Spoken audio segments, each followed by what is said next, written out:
مولاي صل وسلم دائما أبدا على السلام عليكم وعليكم السلام ورحمة الله وبركاته.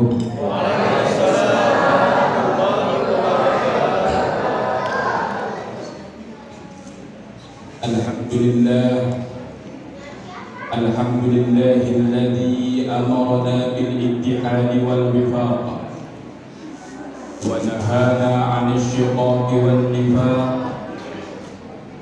ونستغفره ونتوب إليه من سوء الأفعال والأخلاق، ونشهد أن لا إله إلا الله وحده لا شريك له المحسن الرحيم الخلاق، ونشهد أن محمدا عبده ورسوله المبعوث متمما بمكارم الأخلاق. اللهم صل وسلم وبارك على سيدنا محمد صلى الله عليه وسلم أفضل الخلق على الإطلاق، وعلى آله وأصحابه الفائزين بنصر الأمة في الآفاق، صلاة وسلاما دائمين متلازمين إلى يوم التلاق. عما بعد، قال الله تعالى في القرآن الكريم: أعوذ بالله من الشيطان الرجيم، بسم الله الرحمن الرحيم. قل إن كنتم تحبون الله فاتبعوني يحببكم الله ويغفر لكم ذنوبكم والله غفور رحيم. وقال رسول الله صلى الله عليه وسلم: لا يؤمن أحدكم حتى أكون أحب إليه من والده وولده والناس أجمعين. وقال أيضا: من أحيا سنتي فقد أحبني، ومن أحبني كان معي في الجنة. وقال أيضا: من تمسك بسنتي عند فساد أمتي فله أجر 100 شهيد، أو كما قال النبي صلى الله عليه وسلم. Segala puji kita panjatkan kepada Allah Subhanahu wa Ta'ala. Alhamdulillah, pada malam ini kita bisa berkumpul di satu tempat yang memang sangat dimuliakan oleh Allah Subhanahu wa Ta'ala, yaitu masjid. Maka sebagaimana hadis Nabi Muhammad sallallahu alaihi wasallam, tidaklah kita dikumpulkan kecuali ini sudah ditakdirkan oleh Allah Subhanahu wa Ta'ala. Di dalam sebuah hadis di dalam kitab Ihya Ulumuddin, Rasulullah sallallahu alaihi wasallam bersabda: "Al-arwahu junudun mujannadah." Arwah ini ibarat pasukan yang berkelompok. Ma ta'arafa minha iktalafa. Arwah yang saling mengenal dulu di zaman arwah, maka di dunia ini dia akan saling berkasih sayang, akan bertemu juga. Wa ma tanakara minha ikhtalafa. Dan arwah yang dulu tidak bertemu di alam arwah, maka di alam dunia pun saling bertentangan, tidak bertemu. Maka saya yakin hari ini, malam ini kita berkumpul bertemu di tempat ini karena dulu di zaman arwah kita bertemu. Maka mudah-mudahan kita berdoa kepada Allah Subhanahu wa Ta'ala, pertemuan kita malam ini adalah pertemuan yang penuh barakah daripada Allah. Pertemuan kita malam ini adalah pertemuan yang penuh dengan rahmat-Nya Allah. Dan kita berdoa mudah-mudahan bukan hanya kita kumpul di alam dunia ini, tapi nanti kita akan berkumpul di alam akhirat di surganya Allah Subhanahu wa taala. Amin amin ya rabbal alamin. Tak lupa salawat serta salam senantiasa terlimpah curahkan kepada junjungan kita Nabi Agung Nabi Muhammad sallallahu alaihi wasallam, kepada keluarganya, kepada para sahabatnya, dan mudah-mudahan kita semuanya mendapatkan syafaatnya nanti di yaumil qiyamah. Amin amin ya rabbal alamin. Bapak-bapak, ibu-ibu yang dimuliakan oleh Allah Subhanahu wa taala, pertemuan kita kali ini sudah diberikan judul, ya. Saya pun belum membaca judulnya apa.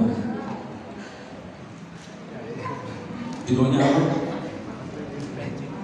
Mencintai Nabi adalah langkah awal mencintai Allah Subhanahu wa taala. Kenapa mencintai Nabi adalah langkah awal mencintai Allah Subhanahu wa taala? Ini pertanyaan dasar. Di dalam hazanah kita, agama Islam, tertulis di dalam kitab-kitab satu kisah. Ada seorang laki-laki yang sangat mencintai seorang wanita,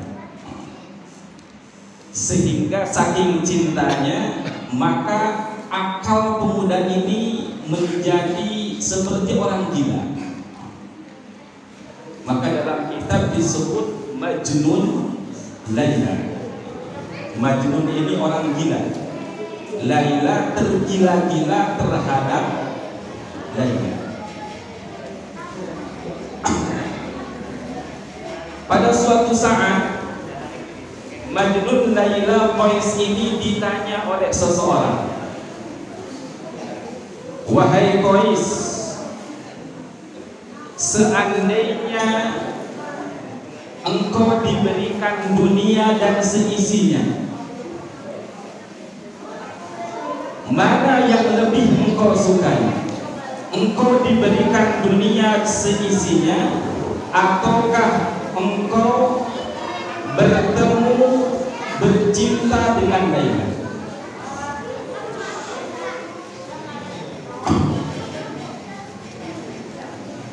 Maka Majnun Laila ini menjawab,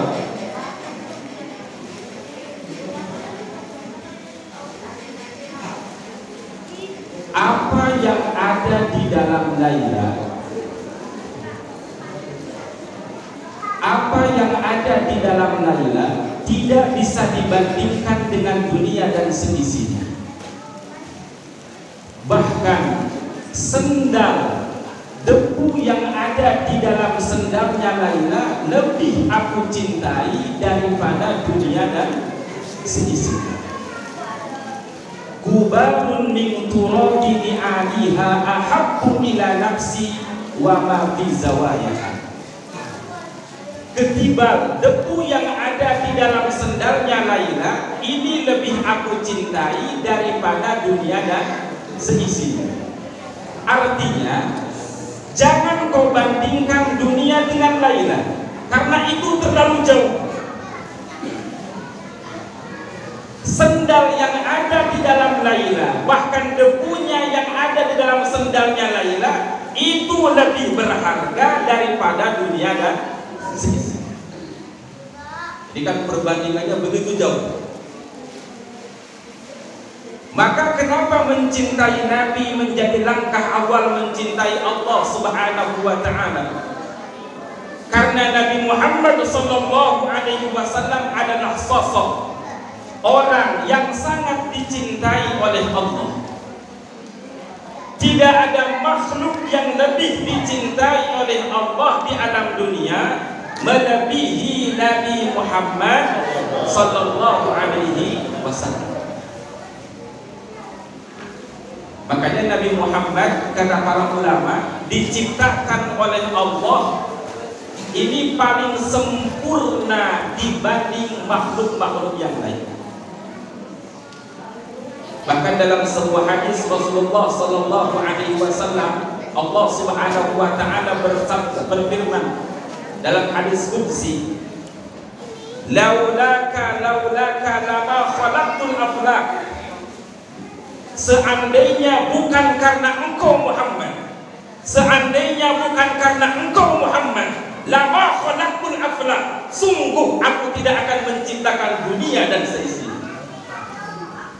Jadi adanya dunia, adanya manusia, adanya binatang, adanya langit, ini karena diciptakannya siapa? Nabi Muhammad sallallahu alaihi wasallam. Maka kata para ulama, Nabi Muhammad ini Pak, fisiknya paling sempurna.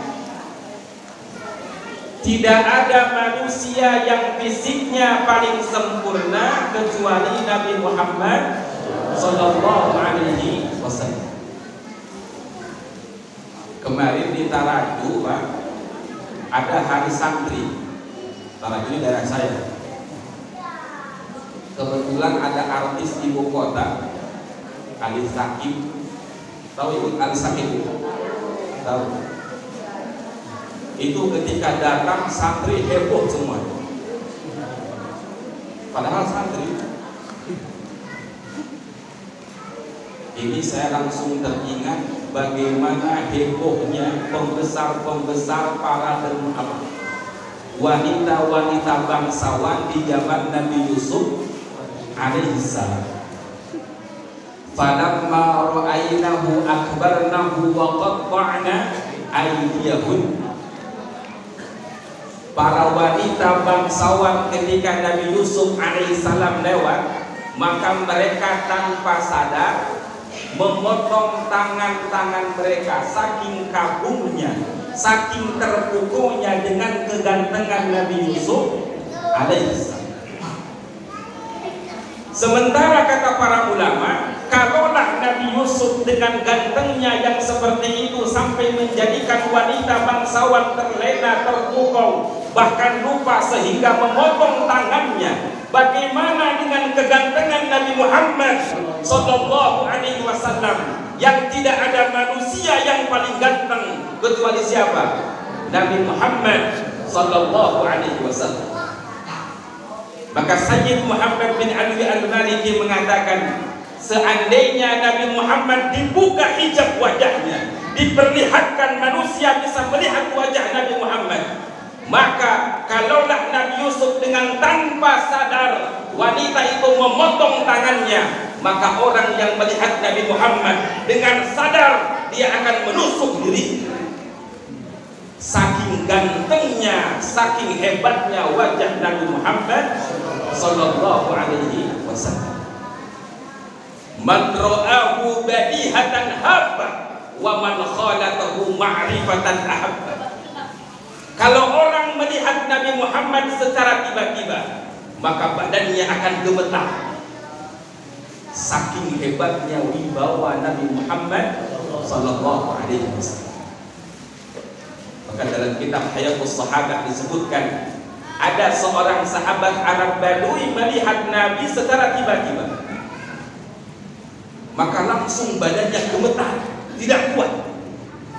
Maka dipanggil oleh Nabi Muhammad, "Hawbin alai fa innama ana ibnu Quraisyin ta'kulul qadim."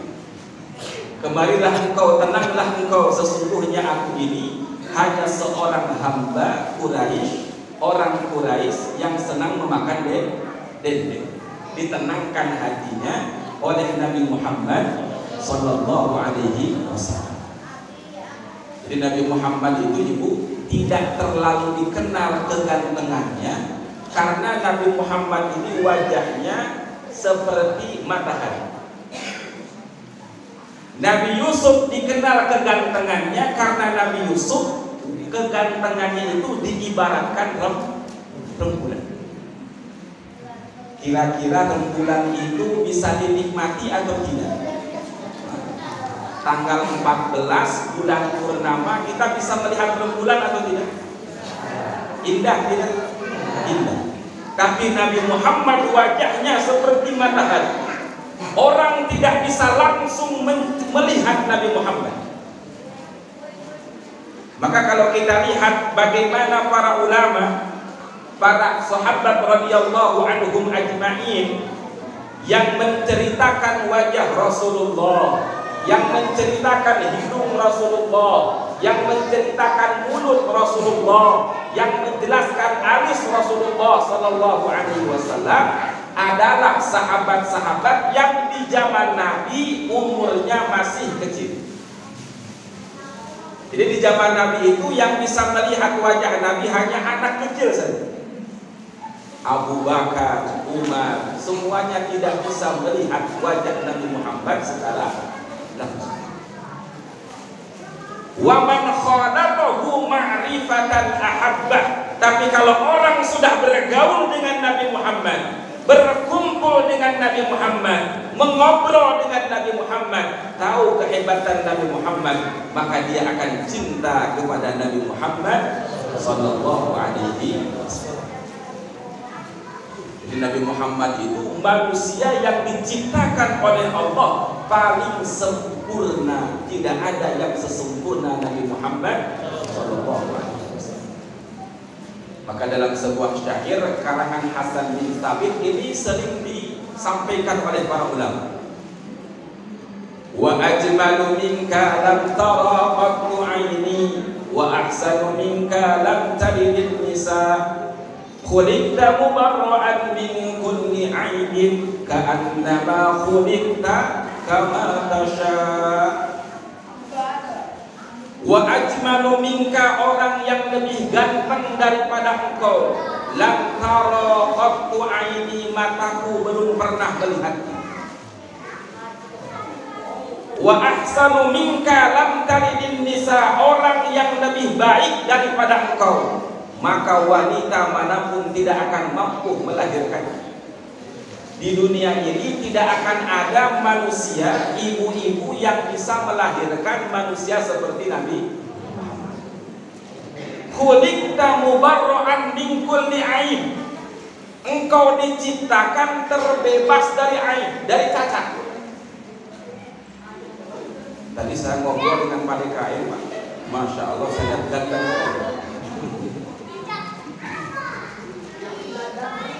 Tapi seganteng-gantengnya Pak DKM mesti ada cacatnya, mesti ada kurangnya. Ibu ada pemuda ganteng tapi belum on.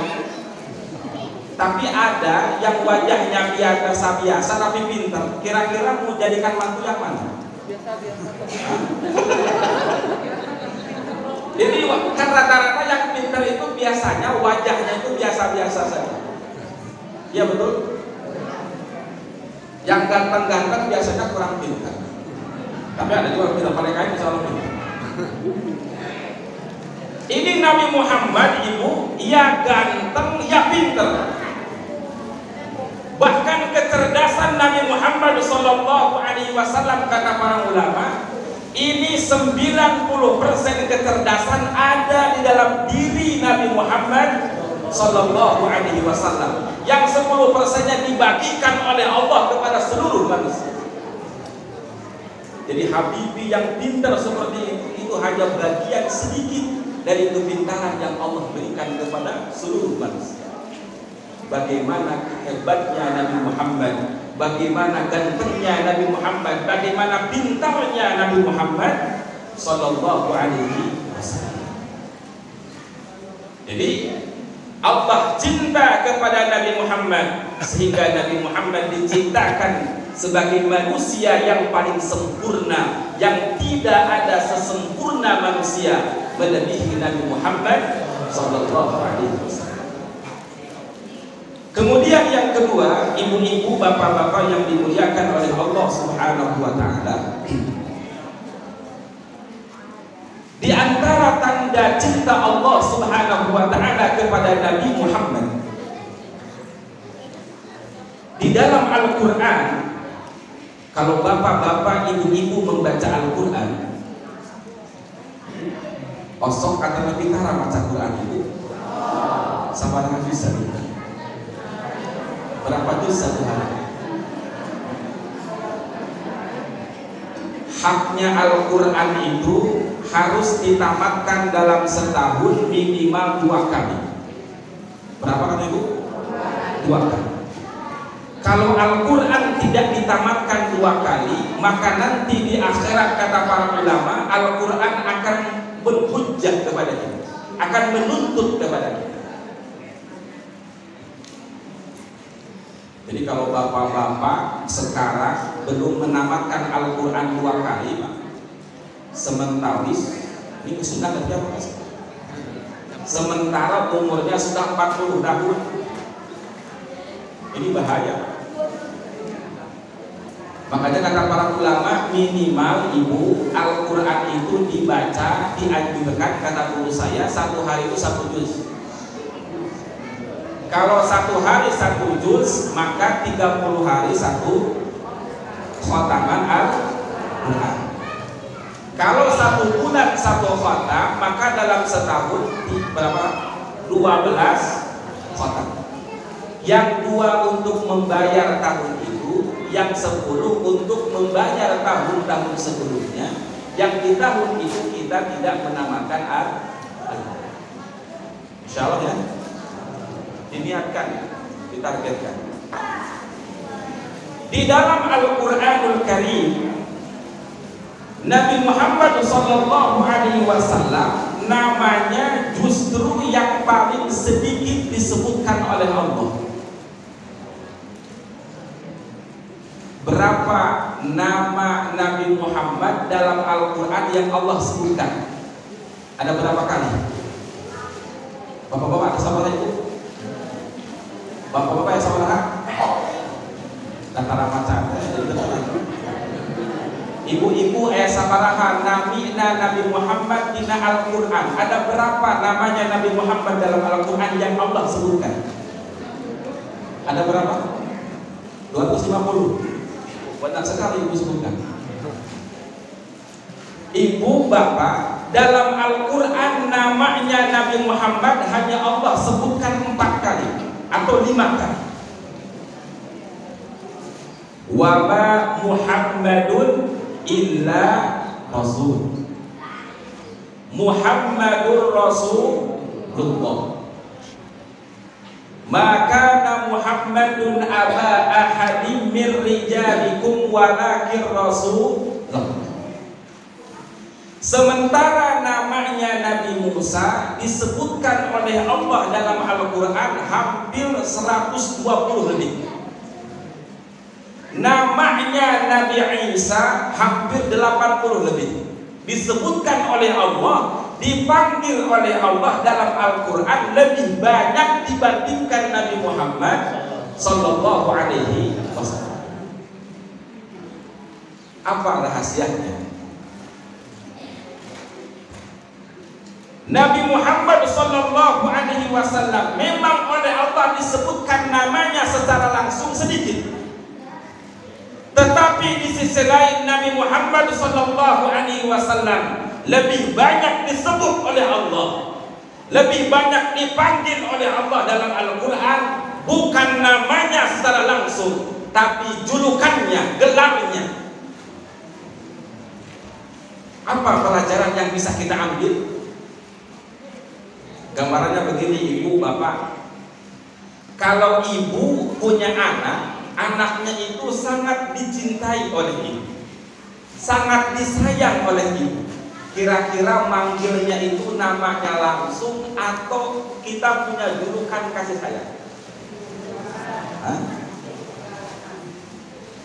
Pamistek orang Sunda mah teteh, ya. Seorang Jawa mana? Mbak, seorang Padang kuning, seorang Sulawesi adil keterangan. Kita panggil anak kita dengan panggilan kasih sayang, tidak dengan nama secara langsung. Maka di sini kata para ulama, Allah ingin mengajarkan kepada kita bagaimana Allah mencintai Nabi Muhammad Sallallahu Alaihi Wasallam. Maka Allah panggil Nabi Muhammad bukan namanya secara langsung, meskipun namanya dipanggil, tapi namanya disandingkan dengan gelar Muhammadur Rasulullah. Muhammad disebutkan tapi disandingkan dengan gelarnya Rasulullah. Maka Muhammadun aba ahadim mir rijalikum walakin Rasulullah. Dalam satu ayat disebutkan Nabi Muhammad tapi disebutkan gelarnya. Seringnya Nabi Muhammad itu dipanggil julukannya Yasin. Ibu terang kalau saya Yasin. Menurut tafsir Imam Ibnu Abbas, Yasin itu singkatan dari Yasin, ya insan. Hei insan, hei manusia. Siapakah insan yang dimaksud? Yasin wal Qur'anil innaka, sesungguhnya engkau. Yasin, hei insan, hei manusia, hei Muhammad, hei Nabi Muhammad. Wal Qur'anil hakim innaka, sesungguhnya engkau laminal mursalin. Toha, Toha itu namanya Nabi Muhammad. Toha ma anzalna alaika. Toha, hei Muhammad. Ma anzalna, tidaklah kami menurunkan alaika kepada engkau Al-Quran ditashqa, untuk memberatkan. Ini namanya Nabi Muhammad.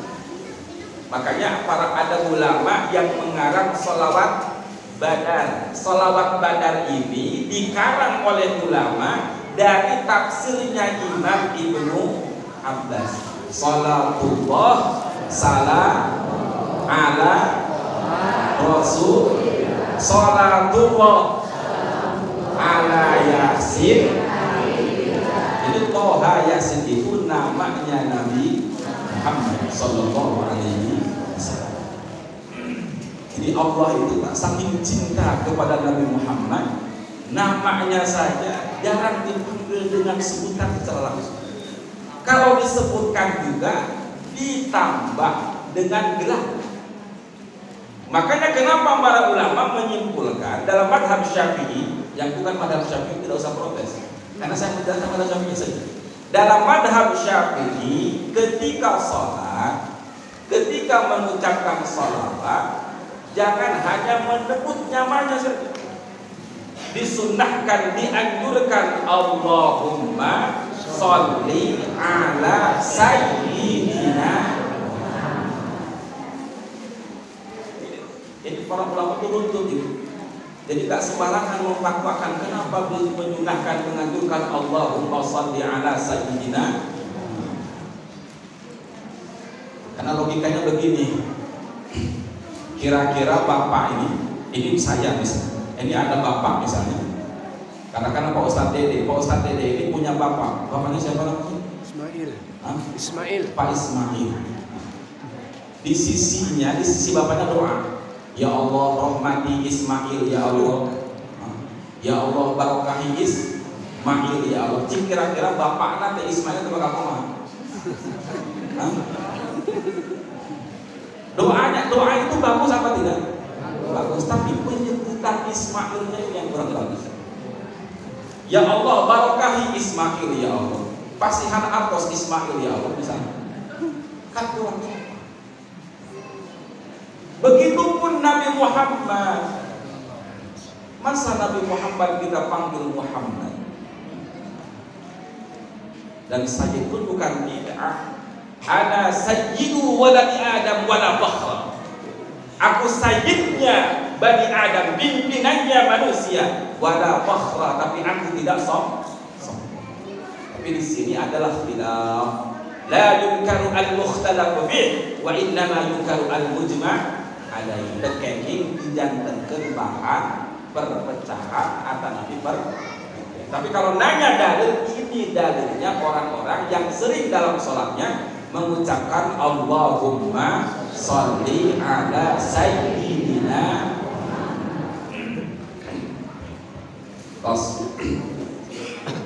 Kembali karena pembahasan cinta, judul Al-Faros ini, judul yang sudah disiapkan. Ada seorang seorang sahabat namanya Urwah sebelum masuk Islam, dia mengatakan begini, aku telah datang kepada Persia dan Romawi. Aku telah datang kepada Persia dan Romawi. Ma ra'aitu ahadan yuhibbu ahadan ka hubbi ashabi Muhammadin Muhammad. Aku telah datang ke Persia, aku telah melihat ke Romawi. Ma ra'aitu ahadan, aku tidak melihat seorang pun yuhibbu ahadan yang mencintai seseorang ka hubbi ashabi Muhammadin, sebagaimana cintanya sahabat Muhammad, sahabatnya Nabi Muhammad sallallahu alaihi wasallam, Muhammad dan kepada Nabi Muhammad. Jadi Urwah mengatakan, aku tidak melihat orang Persia atau Romawi yang mencintai pimpinannya sebagaimana para sahabat mencintai Nabi Muhammad sallallahu alaihi wasallam. Jadi kalau ingin belajar cinta kepada Nabi Muhammad, orang yang paling dekat dengan Nabi Muhammad, orang yang bermulazamah dengan Nabi Muhammad, yang mereka sudah terletak di dalam Al-Quran radhiyallahu anhum ajma'in, adalah para sahabat radhiyallahu anhum ajma'in. Maka para sahabat radhiyallahu anhum ajma'in ini dalam sebuah hadis itu, dia datang kepada Nabi Muhammad, wahai Rasulullah, ketika aku pulang maka hatiku tidak tenang kecuali aku bertemu dengan engkau. Ketika aku berkumpul dengan keluargaku maka hatiku tidak tenang kecuali aku telah bertemu dengan engkau. Tetapi yang menjadi kerisauanku, seandainya engkau nanti masuk surga dan aku pun masuk surga, tentunya surgamu adalah surga yang paling tinggi, sementara surgamu mesti surga yang paling bawah. Maka Rasulullah sallallahu alaihi wasallam mengatakan, anta ma'aman ahbabta, engkau nanti di surga akan bersama dengan orang yang kamu cintai. Kemudian ada sahabat lagi Nabi Muhammad sallallahu alaihi wasallam, Arab Badui. Beliau mengatakan, mata sa'ah, kapan terjadi kiamat? Ini pembahasan yang sedang ramai di akhir zaman ini, pembahasan kapan kiamat. Kalau kata guru saya, ibu jangan terlalu sering melihat ustadz-ustadz yang bahas kiamat, karena Nabi Muhammad SAW pun ketika ditanya maka saat kapan kiamat, Nabi tidak menjawab, tapi Nabi mengatakan ma'adadda laha, apa yang kau siapkan untuk kiamat. Jadi maksudnya jangan fokus kapan kiamat, tapi fokusnya persiapan menghadapi. Ayo kan aneh, itu dibahas nih tahun ini bakal terjadi kieu, tahun ini bakal terjadi kieu. Yang pada akhirnya itu akan terjadi bukan pertengahan Ramadan. Saya ke Pamumpuk, kebetulan istri saya ada dua, orang Pamumpuk satu. Itu satu kampung Pak, tidak bisa tidur gara-gara cek Ustaz 15 Ramadan tak tahun ayu, bakal naon, bakal tarik ayat dulu. Kalau membahas tanda tidak masalah, tapi menentukan kapan itu yang masalah. Maka lebih seringlah persiapan menghadapi kiamat, bukan membahas kapan terjadinya. Maka dalam hadis ini kata para ulama, ketika Nabi ditanya mata sa'ah, kapan terjadi kiamat, Nabi tidak menjawab, karena memang itu sirrun min sirrillah, rahasia daripada rahasianya. Maka Nabi mengatakan ma'adadkala, apa yang kamu siapkan? Maka jawabannya, aku tidak mempersiapkan dengan banyak berpuasa, aku tidak mempersiapkan dengan banyak sholat, tapi aku mempersiapkan dengan cinta kepada engkau wahai Nabi Muhammad sallallahu alaihi wasallam. Maka Nabi mengatakan al-mar'u ma'a man ahab. Seseorang itu nanti akan bersama dengan orang yang dia cintai. Maka kalaulah malam ini kita membahas cinta kepada Nabi Muhammad, maka contohlah para sahabat radhiyallahu anhum ajma'in bagaimana mencintai Nabi Muhammad sallallahu alaihi wasallam. Di dalam sebuah peperangan, para sahabat ini ada yang sudah lelah, sudah capek, sudah tumbang, sudah kesakitan. Maka ada seorang sahabat radhiyallahu an yang berteriak, "Wa Muhammadah, wa Muhammadah, hei orang-orang yang mencintai Nabi Muhammad." Disebutkan nama Nabi Muhammad, maka timbul rasa mahabbah kepada Nabi Muhammad. Ketika timbul rasa mahabbah Nabi Muhammad, maka sahabat yang sudah lelah, yang sudah capek, bahkan sudah pingsan, langsung berdiri kemudian berperang kembali. Jadi cinta para sahabat ini sampai membangkitkan semangat mereka untuk perang di jalan Allah Subhanahu. Kata rumus cita-cita itu. Dulu kalau yang punya pengalaman jahiliyah, pacaran misalnya, disebutkan nama kekasih kita akan langsung sedang tidur pun langsung apa? Langsung. Maka dalam kitab Fadailul A'mal diceritakan ada seorang sahabiah, seorang wanita datang kepada Siti Aisyah radhiyallahu anha. Kemudian dia bertanya, di manakah kuburan Nabi Muhammad sallallahu alaihi wasallam? Maka ditunjukkan, kemudian dia datang berziarah, berdoa, bersedih, kemudian dia berteriak sampai diwafatkan oleh Allah Subhanahu wa taala. Cintanya sampai membawa kerinduan yang begitu berat sehingga diwafatkan oleh Allah Subhanahu wa taala.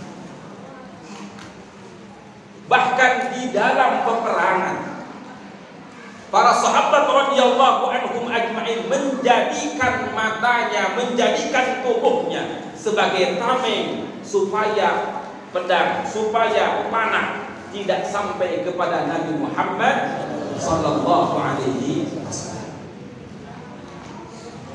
Nah, pertanyaannya hari ini, sudahkah kita mencintai Nabi Muhammad sebagaimana para sahabat mencintai Nabi Muhammad sallallahu alaihi wasallam?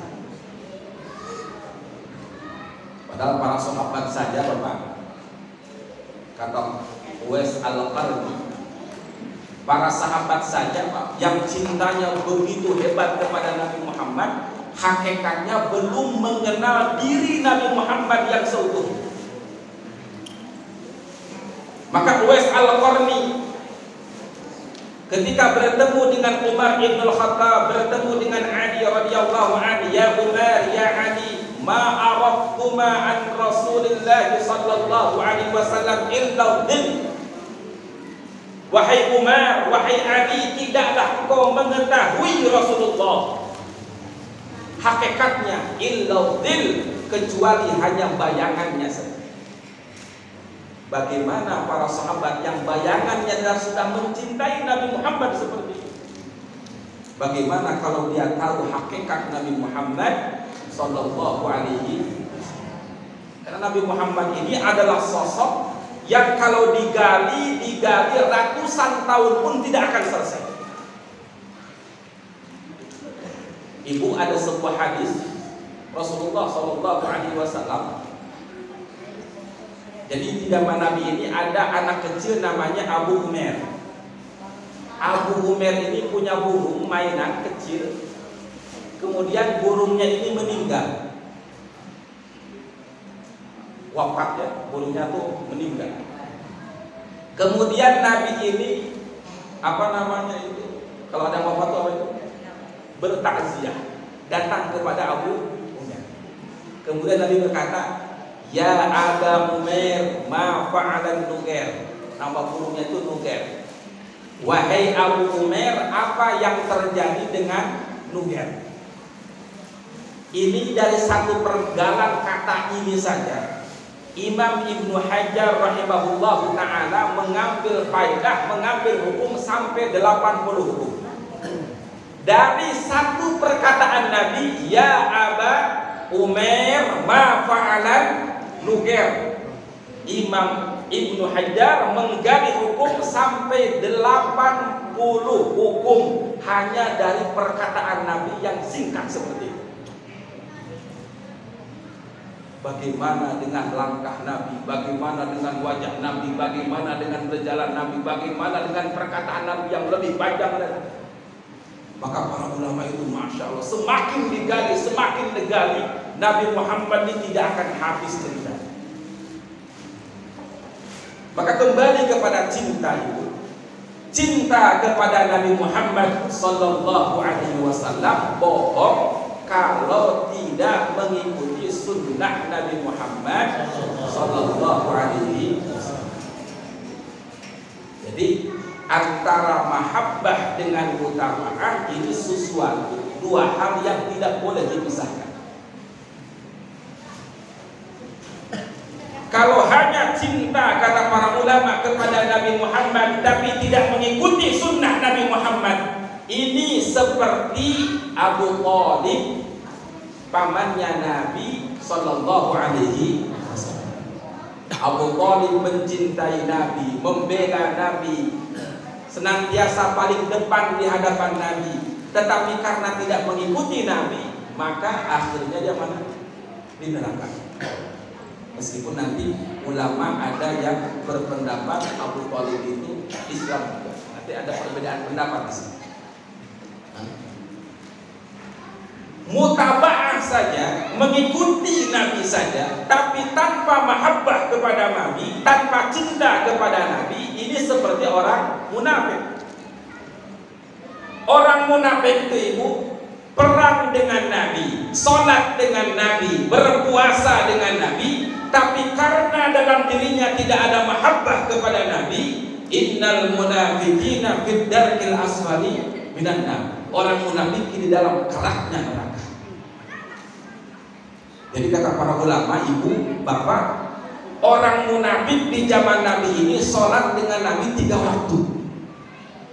Sholat duhur, sholat asar, kemudian sholat maghrib. Sholat isya dengan sholat subuh, orang munafik ini tidak berjamaah dengan Nabi. Kenapa?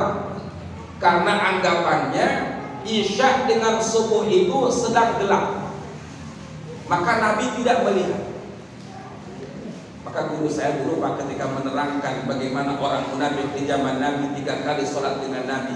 Kalaulah hari ini kita yang tidak sholat di masjid, kemudian hidup di zaman Nabi, tidak sholat di masjidnya tuh 5 waktu tidak sholat di masjid, kemudian hidup di zaman Nabi, lohor teka masjid, asar teka masjid, maghrib teka masjid, isya teka masjid, subuh teka masjid, 5 waktu tidak ke masjid kemudian hidup di zaman Nabi. Kira-kira lebih munafik atau tidak? Orang munafik saja 3 kali sholatnya bersama. Maka kalau hari ini Bang merenung, seandainya kita di zaman Nabi, buah-buah urang teh bang munafik, maka insya Allah ya Pak, bapak-bapak mana tepat di mana? Di masjid. Orang munafik ikut kepada Nabi tapi tidak mencinta Nabi, celaka juga. Maka antara muhabbah dengan mutaba'ah ini tidak boleh dipisah. Lalu apa yang harus kita ikuti daripada Nabi Muhammad Sallallahu Alaihi Wasallam? Kembali kita diikuti. Nabi Muhammad adalah manusia yang paling sempurna, maka kebiasaan Nabi Muhammad perilaku Nabi Muhammad, apa yang berkenaan Nabi Muhammad adalah perkara yang paling sempurna. Itu rumusnya. Nabi Muhammad manusia yang paling sempurna, maka apa yang berkaitan dengan Nabi Muhammad, perilaku Nabi Muhammad itu adalah perilaku yang paling sempurna. Maka sebenarnya ibu, umat Islam itu tidak usah punya idola yang lain. Cukup Nabi Muhammad Sallallahu Alaihi Wasallam. Sekarang Pak, kita bahas fisiknya Nabi Muhammad. Nabi Muhammad itu penampilannya, contohnya salah satunya adalah berjenggot. Ini Pak, bukan sembarang jenggot.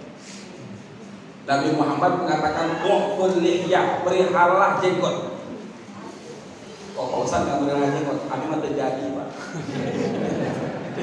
Saya kira iya betul.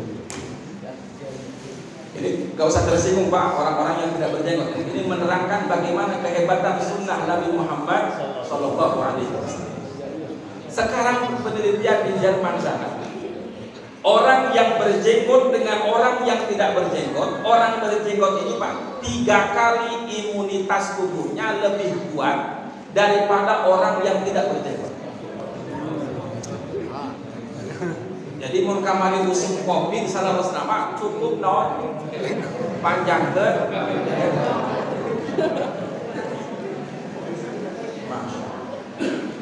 Bahkan di zaman Nabi Muhammad Sallallahu Alaihi Wasallam ada seorang sahabat katanya datang kepada Nabi, janggotnya cuma 1. Ini gak lumrah orang Arab Pak, janggotnya cuma 1. Maka Nabi tersenyum. Maka sahabat ini melihat Nabi tersenyum agak kurang enak, pulang ke rumah, kemudian cek Sundama dipurun jenggotnya, dipotong jenggotnya. Satu-satunya dipotong. Balik lagi ke Nabi, Nabi justru marah. Nabi justru mukanya kurang senang. Maka sahabat ini kaget. Tadi waktu saya datang dengan jenggot 1, Nabi kok tersenyum. Jadi asal kaledek baca orang. Ayeuna giliran sekarang, giliran sudah dipotong, justru Nabi malah. Kata Nabi, aku tersenyum karena melihat di jenggot kamu itu ada 1 bidadari yang sedang bergelantungan. Bayangkan kalau 1 saja ada bidadarinya, bagaimana kalau yang jamrong Pak? Itu berapa bidadari yang bergelantungan? Dan maaf, satu-satunya bulu yang membedakan antara laki-laki dan perempuan itu jenggot. Bulu ketiak, laki-laki perempuan ada atau tidak? Ya. Kumis, paman dan ayah istri. Puntennya bulu etal nya. Kado 2 anak. Istri itu ada, perempuan. Tapi jarang kita temui ada perempuan kalaupun ada 1 itu hanya untuk menunjukkan kekuasaan Allah saja. Ada 1-2 orang di satu dunia itu. Ini yang membedakan bulu antara laki-laki dan sunnahnya Nabi. Wa'ful lihyah, wa'fu itu bukan sekedar dipanjangkan, wa'fu itu dipelihara jenggotnya. Jadi kalau tumbuh jenggotnya itu dipelihara. Jadi ulah jenggotnya depan mus kadu. Oh, aku tinggal ngomong karena motor tekot itu tak. Dipelihara. Islam itu indah. Allahu jamil yuhibbul. Maka sunnah kalau sudah terlalu panjang dipotong 1 gam. Ini 1 sunnah. Kemudian Nabi Muhammad Sallallahu Alaihi Wasallam kebiasaannya adalah kebiasaan yang paling sempurna.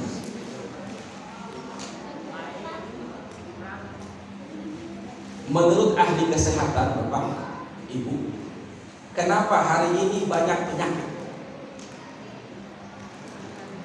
Sebenarnya simpel.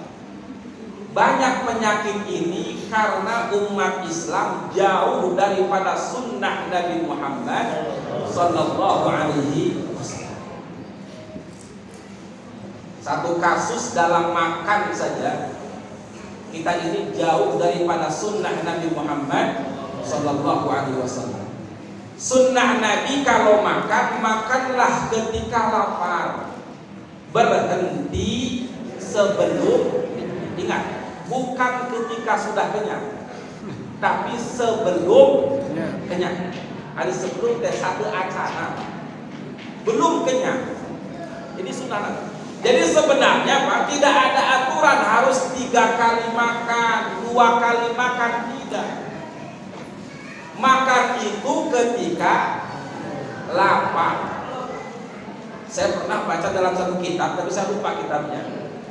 Menurut Imam Ghazali rahimahullahu ta'ala, yang disebut lapar itu Pak, Ibu, kalaulah kita pulang ke rumah, di rumah itu kita dapati cuma nasi saja, tanpa lauk. Kemudian kita makan dengan lahap, itulah lapar. Paham Bu? Ia ayat caroke, ada suami pulang dari tempat kerja, pulang di rumah itu cuma ada nasi saja tanpa ada lauknya, tapi makannya lahap. Itu namanya lapar. Jadi saking laparnya nasi pun jadi. Tapi mun ayah salah ibuih kabumi, kalau ada suami kita pulang ke rumah lapar, ibu lapar ningali, lihat di tempat nasi kok cuman ada nasi, kok gak ada lauknya, dibabekkeun sis nasi nanti. Eta mah teu lapar. Eta mah teu lapar. Cik, kira-kira ibu dalam sehari pernah gak begitu? Kalau lihat nasi itu nafsu sekali. Pernah gak? Jika nama moal. Jadi kan lapar. Menurut Imam Ghazali itu belum lapar. Saya baru beberapa minggu ya, saya tuh benar-benar tahu. Saya biasa tidak makan dari jam 4 sampai jam 12. Saya hanya makan sebagaimana Nabi Muhammad kalau pagi itu hanya makan kurma dengan buah semangka. Alhamdulillah, saya alhamdulillah semakin sehat. Pagi itu sampai jam 12 tidak makan kecuali kurma dengan semangka atau buah-buahan yang lain. Alhamdulillah semakin sehat. Dulu saya mungkin 1 tahun yang lalu saya ada pondok itu lihat saya kurus, muka pucat, lambung sudah parah. Saya ingat ini karena jauh daripada sunnah Nabi Muhammad Sallallahu Alaihi Wasallam. Maka sekarang mulai menerapkan bagaimana sunnahnya. Karena memang diancam oleh Allah, "Falyahdharil ladzina yukhalifuna an amrihi an tusibahum fitnah aw yusibahum adzabun alim." Hendaknya hati-hati orang yang menyelisihi an amrihi dari urusannya. Dalam tafsir Jalalain disebutkan an amrihi ay an sunnatin Nabi sallallahu alaihi wasallam. Kalau orang menyelisihi sunnah Nabi, tidak mengamalkan sunnah Nabi, maka diancam oleh Allah pula. Amtusibahum fitnah, akan ditimpa fitnah, au yusibahum adzabun alim, atau akan ditimpa adab yang pedih. Guru saya Mufti Lutfi, orang Banjar Kalimantan, seorang mufti. Beliau cerita ketika beliau di Jordania. Di Jordania itu ada surat kabar, Ibu. Di surat kabar ini diceritakan ada seorang polisi punya istri dan punya adik. Jadi polisi punya istri, punya adik sebelah rumahnya, seperti baru kita lah. Nah, suaminya ini curiga istrinya ini selingkuh. Curiga istrinya ini selingkuh. Ini mah zaman TikTokannya, zaman Facebookan, zaman WA-an, sangat mungkin. Maka suaminya ini ngomong ke adiknya, karena biasanya suaminya ini kerja malam, shiftnya shift malam. cek bahasa orang macam orang Sunda, ayi, adik gitu ya. Kalau saya keluar malam, tolong intip kakak kamu yang perempuan ini. Saya curiga kakak kamu ini selingkuh. Maka suatu malam ibu adiknya ini melaksanakan perintah kakaknya. Kemudian dia masuk rumah, masuk kamar, diintip kamarnya, ternyata di kamar kakaknya ini ada laki-laki sedang tidur tengkurap. Maka adiknya ini tanpa pikir panjang langsung ngambil pistol. Ini kisah nyata ditulis dalam Quran, bukan bohongan, bukan karangan. Kemudian karena dicurigai laki-laki itu adalah selingkuhan istri kakaknya, langsung ditembak, mati. Istrinya bangun, istri kakaknya itu bangun, kaget mendengar suara tembakan, lalu teriak, ngomongnya begini, kenapa kamu tembak? Ini kakak kamu. Jadi malam itu kakaknya itu yang biasa shift malam tidak shift malam karena kurang apa? Kurang enak badan. Kemudian adiknya ini karena merasa berdosa menembak kakaknya, dia bunuh diri, ditembak diri. Istri kakaknya itu karena melihat suaminya ditembak, melihat adiknya bunuh diri, akhirnya depresi, gila. Ini kan cerita yang sangat dramatis. Maka guru daripada guru kami suatu Lutfi datang ke gurunya, kata gurunya sebenarnya simpel. Kenapa terjadi suatu hal yang tragis seperti ini? Simpel sebenarnya, karena jauh daripada sunnah Nabi Muhammad Sallallahu Alaihi Wasallam. Apa sunnah yang pertama yang ditinggalkan? Ketika seorang suami curiga istrinya selingkuh, itu namanya nusyuz. Kalau sudah nusyuz dalam Al-Quran, tidak ada dalam Al-Quran memata-matai istri, tidak ada. Ketika dalam Al-Quran, kalaulah engkau dapati istri itu nusyuz, maka yang pertama fa'idhuhunna nasihati. Kalau dinasihati tidak mempan, wahjuruhunna, kemudian dihajar. Bukan dihajar maknanya dihajar dalam bahasa kita. Hajar dalam bahasa Arab itu ibu dipisah tidurnya. Dalam kitab Uquduluddin kalau tidak salah, al-hajru bil kalam haram. Menghajar istri tidak ditanya dengan ucapan, ibu hukumnya haram. Suami marah kepada istri, diantep pamajikannya, terus ditanya-tanya, haram, tidak boleh. Al-hajr dalam Al-Quran itu hanya dalam masalah tempat tidur saja. Tempat tidurnya bisa biasa nangaji, ayo nama bisa heula untuk mendidik supaya dia punya keinginan untuk berubah. Kalau masih tidak mempan, dikasih nasihat tidak mempan, kemudian dihajar tidak mempan, fadribuhunna, kemudian baru boleh dipukul. Cuman ingat, bahasa pukulan itu jangan diartikan seperti orang yang biasa pukul. Kata Buya Yahya itu ibu, Al-Quran itu lembut, maka artikan dari kalangan orang lembut. Jangan memukul ditafsirkan oleh orang yang keras. Wah, bapuk nyokot, besi nyokot, dingis dihambak kepada pukul mau. Bukan begitu maksudnya. Seperti memukul orang yang lembut, gimana kalau memukul itu? Aina bencong mana memukul kemana? Ayo tidak gitu kan? Ya, seperti siwak pakai. Hanya gitu saja, sedikit saja pukulannya. Itu pun dorban ghairu mubarrih, ditafsirkan oleh para ulama. Pukulan yang bukan menyakiti, tapi dorban ta'diban, pukulan hanya sifatnya didik saja. Itu pun kalau punya keyakinan dalam diri kita, dengan pukulan itu akan ada pengaruh. Hari itu mah pamajikan nangis sudah bisa menggabung ke kalah balik najo. Dibabuk sekali, itu 2 kali mungkin tong dibabuk. Bapaknya tong dibabuk, dan mulai manfaat. Terus gimana? Kumpulkan orang tuanya, minta nasihat, kemudian ambil keputusan yang terbaik. Ini namanya sunnah Nabi Muhammad. Ini ditinggalkan, terjadilah kejadian yang tragis.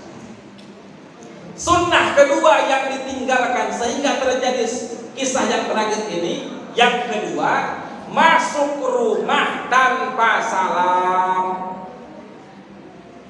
Coba kalau adiknya itu masuk rumah kakaknya, assalamu alaikum, kira-kira gimana? Mungkin istri kakaknya akan keluar, waalaikum salam, menjelaskan di kamar ada kakak kamu sedang sakit, kurang sehat. Kira-kira selamat atau tidak? Selamat. Gara-gara tidak salam, akhirnya terjadi kejadian tragis seperti ini. Maka jangan sepelekan salam. Bapak, kosong salam atau dimarahin teh? Ke rumah teh.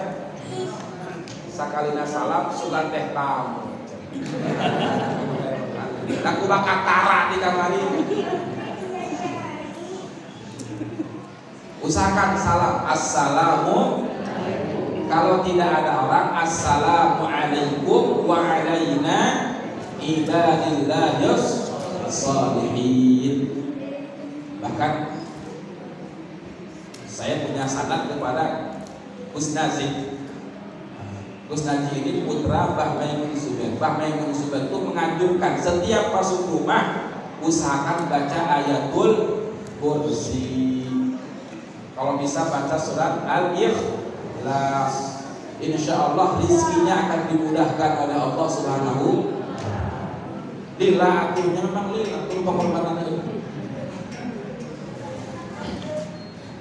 Kemudian sunnah yang ketiga yang ditinggalkan ibu bapak, tidur dalam keadaan tengkurap. Ini menjauhi sunnah Nabi. Kira-kira kalau kakaknya itu agak terlentang atau agak miring, kelihatan wajahnya, mungkin adiknya melihat. Tapi gara-gara tidurnya tengkurap, Allah jadi ahli nar, kata Nabi. Tidur tengkurap itu seperti tengkurapnya ahli neraka. Ahli neraka itu nanti tidur di neraka itu tengkurap. 3 sunnah ini ditinggalkan, antusibahum fitnah au yusibahum adabun alim. Terjadilah fitnah, terjadilah adab yang pedih. Maka kalaulah hari ini bapak dan ibu terjadi ketidakharmonisan antara bapak dan ibu, simpel rumusnya sekarang, bisa jadi karena jauh daripada sunnah Nabi Muhammad Sallallahu Alaihi Wasallam. Nabi Muhammad kumaha gitu di dalam keluarga, masya Allah. Rasulullah itu nyuci sendiri, bahkan Rasulullah itu apa namanya itu menjahit pakaiannya sendiri. Urang mah asa hina selaku lalaki aku pagawean nyusul, pagawean ngepel, pagawean naon? Sasapu asa hina, asa leungit harga diri sebagai lelaki. Makanya simpel, Gus Baha itu simpel kepada istri, cukup 2 saja, cukup menuntut istri 2 saja. Masih mau sholat, masih mau menutup aurat, sudah cukup. Dia nggak masakin, biar Pak kita nikah bukan cari tukang masak, betul apa tidak? Dia tidak mau apapun terserah, simpel saja Pak. Yang penting masih sholat, masih nutup aurat, selesai. Ini bagi laki, bagi ibu jangan begitu. Cara tekusan gitu, gitu kayak begitu. Jadi ada fikih masing-masing. Atiullah wa atiur rasul wa ulil amri. Maka insya Allah ya, kalau kita hidup sebagaimana sunnah Nabi Muhammad Sallallahu Alaihi Wasallam, maka insya Allah hidup kita akan tentram, hidup kita akan bahagia. Maka pelajari bagaimana Nabi Muhammad Sallallahu Alaihi Wasallam. Maka saya sering ada kajian di tempat saya tidak membahas yang tinggi-tinggi, membahasnya sunnah Nabi Muhammad Sallallahu Alaihi Wasallam. Bagaimana Nabi Muhammad di WC, adab-adab ke WC. Bagaimana Nabi Muhammad tidur, bagaimana tidurnya Nabi Muhammad Sallallahu Alaihi Wasallam. Bagaimana Nabi Muhammad di rumah tangga, bagaimana Nabi Muhammad di masjid, bagaimana Nabi Muhammad bermuamalah, bagaimana Nabi Muhammad bermuasyarah. Kalau cara hidup kita seperti Nabi Muhammad, maka insya Allah hidup kita akan tentram, hidup kita akan bahagia. Baik perorangan, baik keluarga, bahkan negara. Kenapa carut marut negara? Karena jauh daripada sunnah Nabi Muhammad Sallallahu Alaihi Wasallam. Kalau kita sudah mencintai Nabi Muhammad, perilaku kita seperti Nabi Muhammad Sallallahu Alaihi Wasallam, maka kita pun akan tumbuh cinta kepada Allah Subhanahu wa Ta'ala. Karena syarat cinta kepada Allah Fattabi'uni adalah mengikuti Nabi Muhammad Sallallahu Alaihi Wasallam. Kalau sudah mengikuti Nabi Muhammad, yuhibbukumullah, maka Allah akan mencintai kamu.